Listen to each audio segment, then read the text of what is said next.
Teaser. ఎందుకంటే cinema నటులు అంటే ఓన్లీ హైదరాబాద్కు లేకుంటే గతంలో ఉమ్మడి రాష్ట్రాలు ఉన్నప్పుడు కృష్ణా జిల్లాకు లేకుంటే తిరుపతి చిత్తూరు జిల్లాకు పరిమితమయ్యే ఈ రంగం ప్రత్యేక తెలంగాణ రాష్ట్రం వచ్చిన తర్వాత మారుమూల ప్రాంతాల్లో కూడా నటులు ఉన్నారు. ఆ నటుల స్వభావం మనకు చూపించే విధంగా మన నిర్మల్ ప్రాంతానికి ముఖ్యంగా ఆదిలాబాద్ జిల్లాకు చెందిన విపుల్ ఈరోజు, ఎందుకంటే మొట్టమొదటి నుంచి నాకు తెలుసు ఆయన పవన్ కళ్యాణ్ అభిమాని.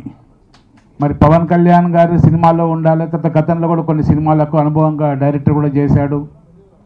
మరి మొట్టమొదట డిస్కరేజ్ మా సైడ్ డిస్కరేజ్ చేసినాం, సినిమా పరిశ్రమ అంత ఈజీ కాదు, కానీ ఒక పట్టుదలతోటి మరి తనకున్న అనుభవంతో డైరెక్టర్గా తనకుంటే ఒక స్టోరీ రాసుకొని ఎప్పటికప్పుడు అది వాట్సాప్లో మాకు చూపించుకుంటూ మరి ఈరోజు టీజర్ రిలీజ్ చేసి సినిమా రిలీజ్ చేసే స్థాయికి ఎదిగిన నిజంగా కూడా కృష్ణ దుర్భిక్షం అన్న ఏదైతే నానుడు ఉన్నదో దానికి ఈరోజు విఫలితానికి ఉదాహరణ అని చెప్పి సందర్భంగా తెలియజేస్తూ, నిజంగా సినిమా చూసిన తర్వాత ఒక కొత్త వ్యక్తి, ఒక విపుల్ అనే వ్యక్తి దాదాపుగా ఒక డైరెక్షన్ చేస్తూ ఒక యాక్టింగ్ చేయడం అనేది అంత ఈజీ కాదు.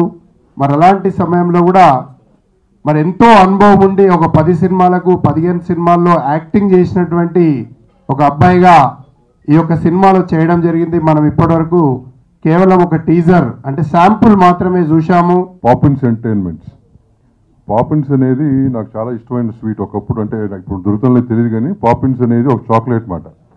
ఒకప్పుడు బాగా కొనేవాళ్ళం నేను స్కూల్కి వెళ్ళే టైంలో. అంటే దిస్ షోస్ ఒక అవుట్ ఆఫ్ ది బాక్స్ ఐడియాని, అవుట్ ఆఫ్ ది బాక్స్ ఆలోచిస్తూ అనేది మరి ఆ విపుల్గా రైటరు, ప్రొడ్యూసరు, డైరెక్టర్ అని చెప్పారు నాకు, అండ్ హీరో ఆల్సో. మరి ఈ బ్యానర్ పేరు మరి ఆయనే పెట్టారో ఎవరు పెట్టారో తెలియదు కానీ definitely and out of the box thought for that keeping that banner name S Poppins.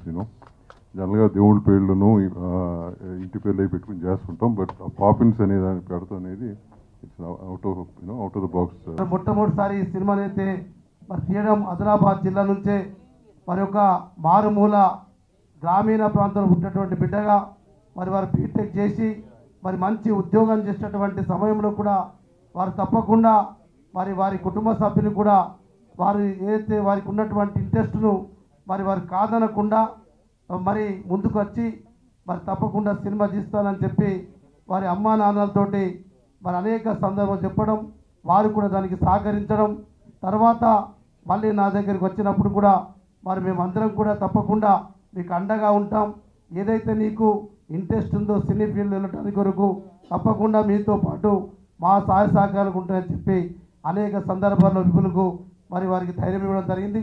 నా మిత్రుడు మేడ్చల్కు చెందినటువంటి పగడాల రాజు గారు నాకు అత్యంత సన్నిహిత మిత్రుడు, రియల్ ఎస్టేట్ రంగంలో పనిచేస్తూ ఉంటారు.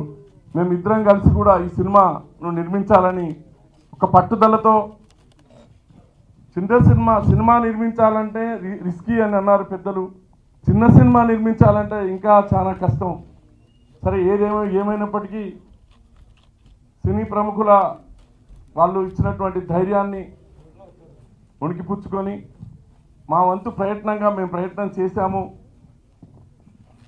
దీంట్లో డైరెక్టర్గా మొదలు పెడతామనుకున్నటువంటి విపుల్ చివరికి హీరోగా కూడా ఆయనే ఈ సినిమాలో నటించడం, హీరోయిన్గా రాజస్థాన్ అమ్మాయి ఈరోజు రాలేకపోయినా హర్షిత చాలా చక్కగా ఈ సినిమాలో చేయడం, ఈ సినిమాలో నటించినటువంటి ప్రతి ఒక్క పేరున అందరూ కళాకారులందరికీ కూడా.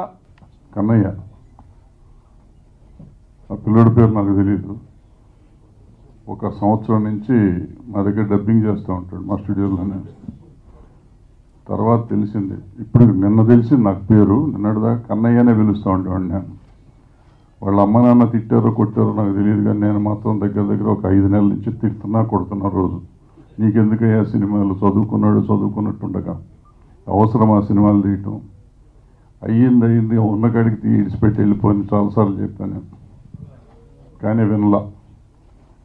Hats off to him and his guts and his parents guts. ఇవాళ సినిమా తీస్తాను అంటాం చాలామంది పిల్లలందరికీ కొంచెం ఫ్యాషన్ అయిపోయింది. సెల్ ఫోన్లో కూడా సినిమా తీసే టైం వచ్చేసింది కాబట్టి తీస్తున్నారు. బట్ అట్లా కాకుండా ఒక ప్యాషన్తో సినిమా తీసేవాళ్ళు చాలా తక్కువ మంది అయ్యారు. ఆ తక్కువ మందిలో విపుల్ ఒకడు. అటువంటి వాళ్ళని సపోర్ట్ చేసే పేరెంట్స్ ఉండటం కూడా అదృష్టం. అతని అదృష్టం వాళ్ళ తల్లిదండ్రులు ఉంటమే. వాళ్ళు సపోర్ట్ చేశారు. సినిమా నేను తిడుతుంటే ఎప్పుడు నవ్వుతుంటే బాగా తిడతాం అంటే ఇట్లా ఇంత సాఫ్ట్గా తిట్టుతాం కదా, చాలా భయంకరంగానే తిట్టాను. ఎప్పుడు చిరునవ్వుతో సార్ మీరు సినిమా చూసినాక తిట్టండి సార్, బాగోకపోతే అప్పుడు కొట్టండి సార్ అనేవాడు. సార్ తర్వాత తీసుకెళ్ళి చూపించాడు సినిమా. నిజంగా సినిమా బాగుంది. సినిమా బాగుంటాము, సినిమా ఉండటం కాదు కావాల్సిన, సినిమాని మనం షోకేస్ చేయటం అవసరం. ఇవాళ 7 స్టార్ 5 స్టార్ లెవెల్లో షోకేస్ చేయాలి. 1 స్టార్లో షోకేస్ చేసి రిలీజ్ చేస్తే ఏం ఉండదు. సో దాన్ని ఎలా షోకేస్ చేయాలి, ఎలా రిలీజ్ చేయాలి నేను చాలా జాగ్రత్తగా చేయాలి. అది చేస్తే డెఫినెట్గా బాగున్న సినిమా ఇంకా బాగా ఆడుతుంది, లేదంటే వచ్చింది వెళ్ళింది అనేది అవుతుంది. సో అందుకని ఇక్కడ ఉన్న సీనియర్స్ని ఆల్రెడీ శివకుమార్ సహాయం ఉంటుంది కాబట్టి కొంచెం జాగ్రత్తగా చూసుకొని థియేటర్స్ అవి చూసుకొని, నిజంగా వాళ్ళు చాలా కష్టం థియేటర్స్ దొరకటటువంటి సినిమాలకి, చూసుకుని జాగ్రత్తగా చేసుకోగలిగితే డెఫినెట్గా దొరుకుతాయి. ఆ జాగ్రత్త పడతారని తొందరపడి కంగారు పడి రిలీజ్ చేయటం కాకుండా జాగ్రత్తగా రిలీజ్ చేస్తారని, రిలీజ్ చేస్తే డెఫినెట్గా సక్సెస్ అవుతుందని ఆశిస్తున్నాను. ట్యూన్స్ అన్నీ చాలా కొత్తగా ఉంటాయి, చాలా బాగా చేశాడు. మ్యూజిక్ అదిరిపోయింది. ఒక సినిమా సక్సెస్ అవ్వాలంటే ఫస్ట్ 30% పాయింట్ కొత్తగా ఉండాలి. తను నాకు కథ చెప్పినప్పుడు పాయింట్ చాలా కొత్తగా ఉంది, తెలుగులో ఇంతవరకు రాలేదు. 30% సక్సెస్. నాకు ఈ అవకాశం ఇచ్చిన పీపుల్కి చాలా రుణపడి ఉంటాను. ఎందుకంటే నా మీద చాలా హోప్స్ పెట్టుకుని నాకు ఈ అవకాశం ఇచ్చాడు. సినిమా మంచి సినిమా, అందరు సపోర్ట్తో చేశాను. బేసిక్గా ఫస్ట్ మా మమ్మీ, నేను రుణపడి ఉన్నా అదేం చెప్పను, ఎందుకనంటే మా మమ్మీ అంతే ఇక.